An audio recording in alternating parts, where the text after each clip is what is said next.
Garako bire narra marmare formata jimse kuno kamale bise dake ndebi wallole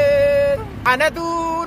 ana kufare yon kufez natu fala dabare jirenyis barumsa kufare Jarendi na Kenya kabamana botoroda Rajaka mashakota abambia Sena mana Kenya kabamana botoroda Rajaka mashakota abambia Diga mana Kenya kabamana botoroda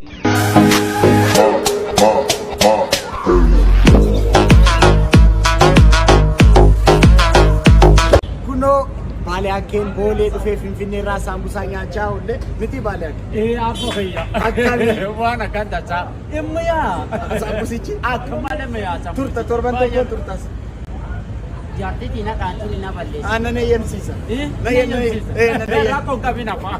garma utun ko ta sinisa sambusa nyata bole Allah fayo wale ya wale wale ya wale ho wale ya wale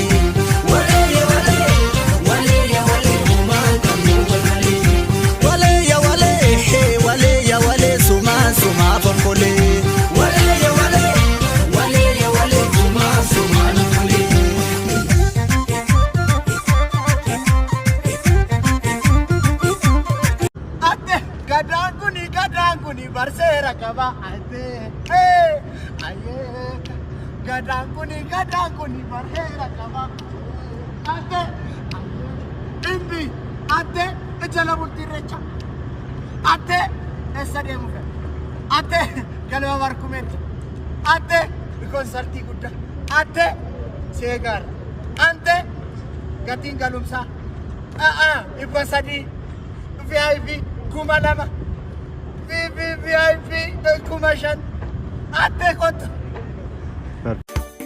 argama jirenya kootati sirratan barada barfade waa baye taa'e madaaletani boorifis ansikodhammade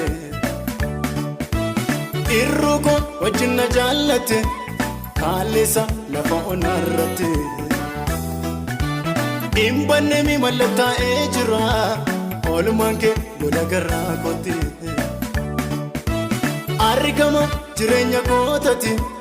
sirratan barada barfade waa baye taa'e madaaletani boorifis ansikodhammade irruko wajjinna jaallate kaalisa lafa onarrate imbanne mi malata ejira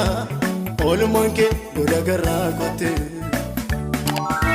ani isni mo kanani jamare